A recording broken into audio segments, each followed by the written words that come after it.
ఈ రోజున మన పోలీస్ కళ్యాణ మండపంలో ఒక మంచి వాతావరణంలో మన ఎస్పీ గారు తొందరలో వస్తారు, కొద్దిగా వేరే పని మీద ఆగినట్టున్నారు. అలాగే ఈ కార్యక్రమానికి ఇచ్చేసినటువంటి గౌరవనీయులు పెద్దలు, గురుతల్లులు,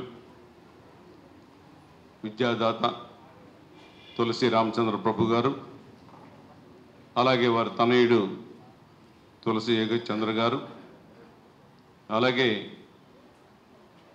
మన అడిషనల్ ఎస్పీ గారు ఏఆర్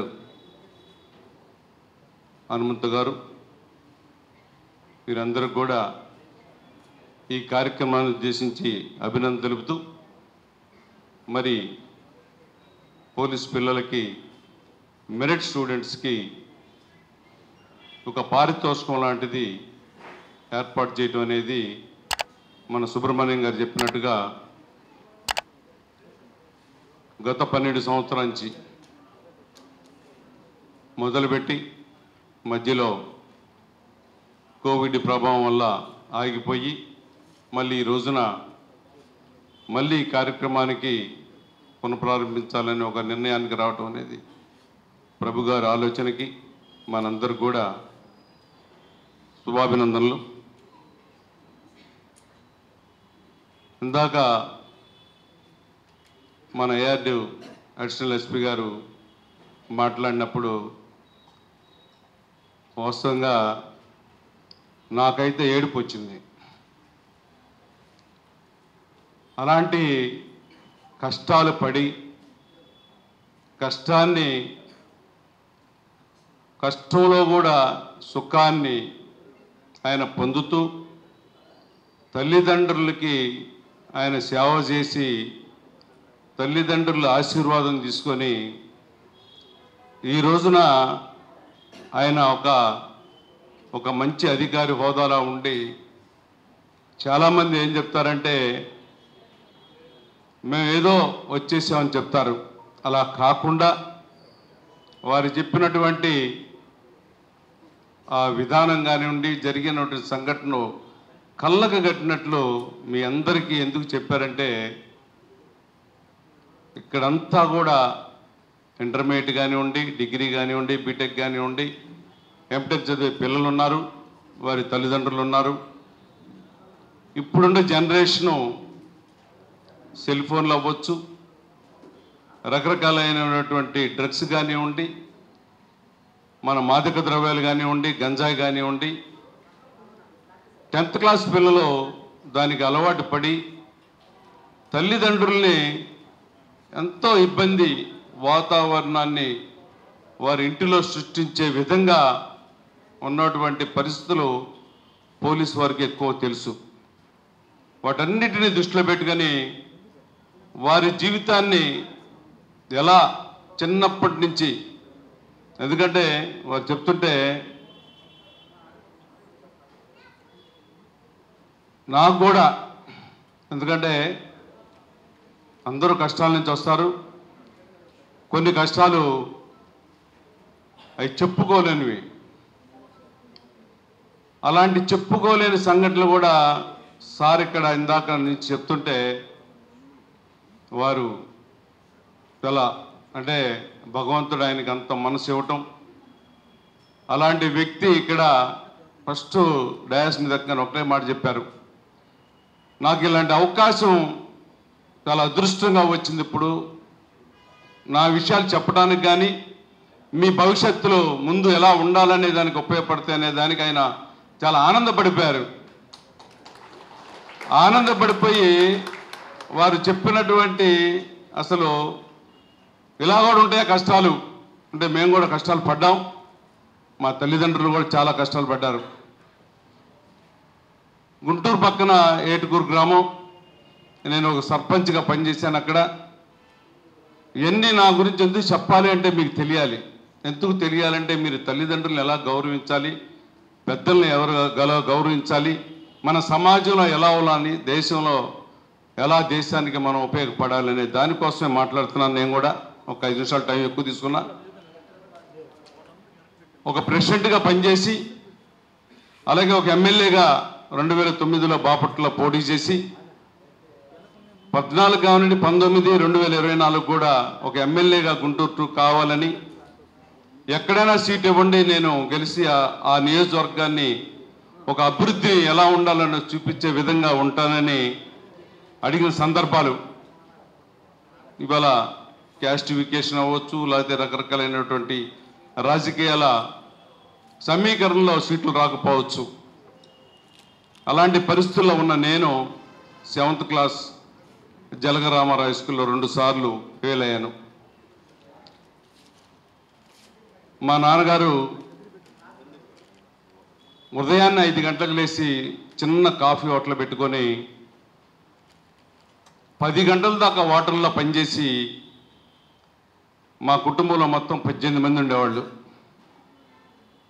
అక్కడి నుంచి ఎంటీ సైకిల్ దొక్కుంటా ఒక 75 కిలోమీటర్లు రేపల్లె, బాపట్ల, చీరాల, చురుకుపల్లి ఎంటీ సైకిల్ తొక్కుకుంటా వెళ్ళి 2 క్వింటాలు అంటే 200 కేజీలు బియ్యం మూటలు 3 మూటలు వేసుకుని సైకిల్ మీద డైలీ 10 గంటలకు వెళ్ళి మళ్ళీ సాయంత్రం 7 గంటలకి ఆ బియ్యం మూటలు తీసుకొచ్చి ఇంటికాడ పడేసి మళ్ళీ గుంటూరు వచ్చి అదే సైకిల్ మీద రేపటికి కావాల్సిన వాటర్కి కావాల్సిన సరుకులు తీసుకొని మళ్ళీ ఇంటికి వెళ్ళి రైతు 11 గంటలకు పనుకొని పొద్దున్నే 4 గంటలకు లేచేవాడు.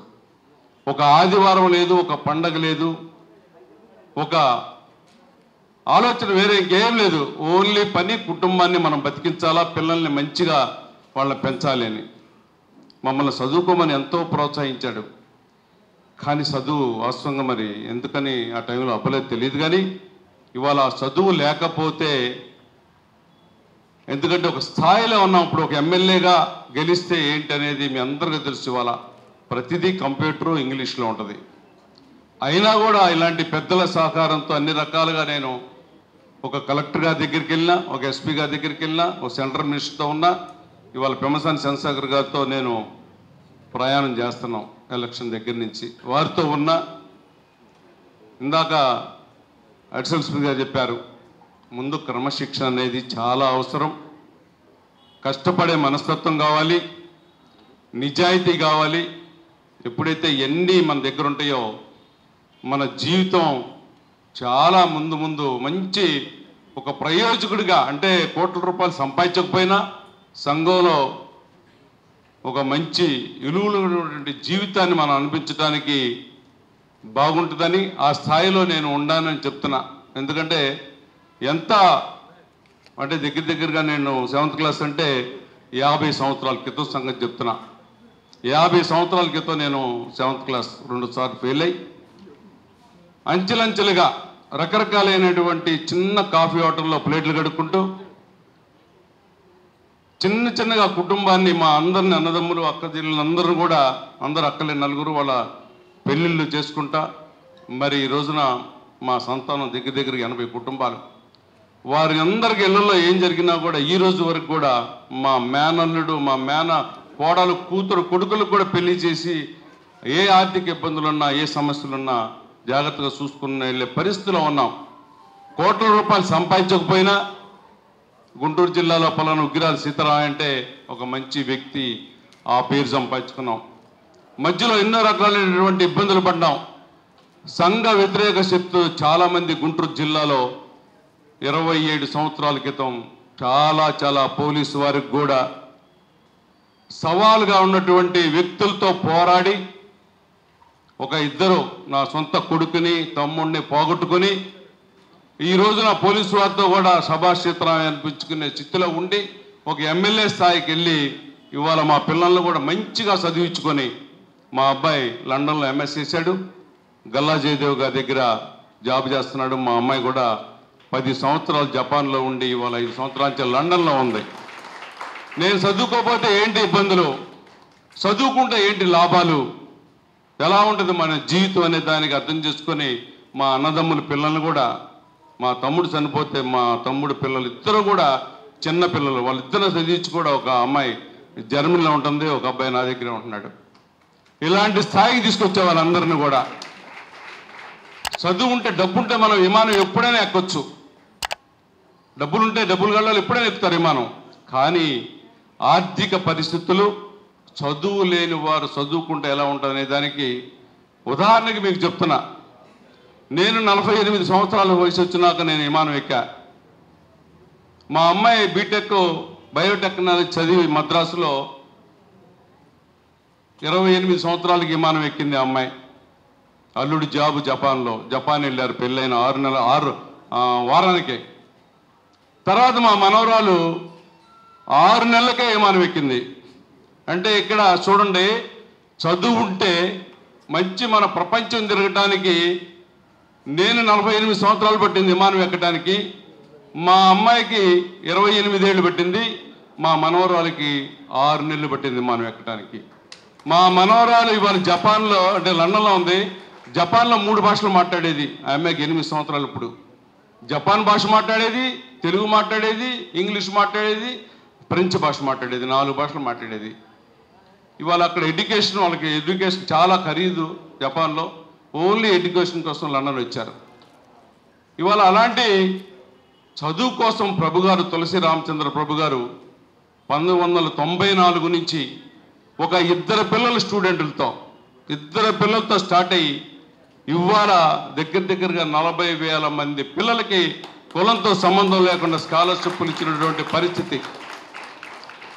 అలాంటి ప్రభు గారు కూడా ఆయన కూడా ఒక చిన్న స్థాయి నుంచి వారు కూడా స్కాలర్షిప్లతో చదువుకొని మద్రాస్ ఐఐటిలో మంచి మార్కులు సాధించి ఆయన కూడా చిన్న కుటీర పరిశ్రమలు పెట్టి 1977లో గాలివాన వచ్చి బ్యాంకు వాళ్ళు లోన్ ఇచ్చి పక్కన అప్పులు తీసుకుంటే గాలివాన కూడా ఆ పెట్టిన పరిశ్రమ పడిపోయింది. మళ్ళీ ఏంటి నా పరిస్థితి? బీటెక్ ఐఐటి చదివాను, ఒక పరిశ్రమ పెట్టాను, ఇలా మరి ఇన్ని రకాలుగా మనం ఇలా ఇబ్బంది పడ్డా ఏంటి పరిస్థితి అని ఎక్కడా కూడా వారు మరి కుంగిపోకుండా మళ్ళీ వాళ్ళ బంధువుల దగ్గర, వాళ్ళ స్నేహితుల దగ్గర, ఇంట్లో ఉన్నటువంటి వాళ్ళ ఏదైనా చిన్న ఖరీదైన వస్తువులు అమ్ముకొని మళ్ళీ చిన్న అట్టల ఫ్యాక్టరీ మొదలుపెట్టి ఇవాళ ఒక 3,000 మందికి ఎంప్లాయింగ్, 40,000 మందికి స్కాలర్షిప్లు, మరి దగ్గరగా మరి వారు 100,000 కోట్లకి వెళ్ళారు. అలాంటి పరిస్థితి ఎప్పుడయ్యా అంటే మనం ఎడ్యుకేషన్ పరంగానే వస్తుంది అనేది నేను మనసావాస్య కర్మ నమ్ముతున్నాను.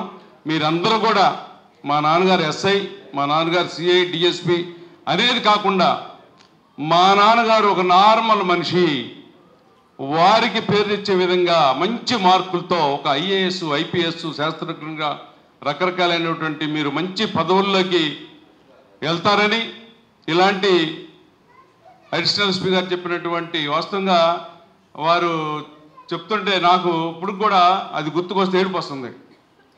అలాంటి వ్యక్తుల్ని మనం వారు చెప్పినటువంటి మాటలు విని మీ జీవితాన్ని ఒక మంచి స్థాయికి వెళ్ళే విధంగా, తల్లిదండ్రులను గౌరవించే విధంగా, పెద్దలను గౌరవించే విధంగా, దేశానికి మంచి గర్వించే వ్యక్తులుగా మీరు ఎదుగుతారని కోరుకుంటూ నాకు ఈ అవకాశం ఇచ్చినటువంటి పోలీసు వారందరికీ, ప్రభు గారికి, వారి అబ్బాయి గారికి కృతజ్ఞతలు చెబుతూ సెలవు. జై హింద్.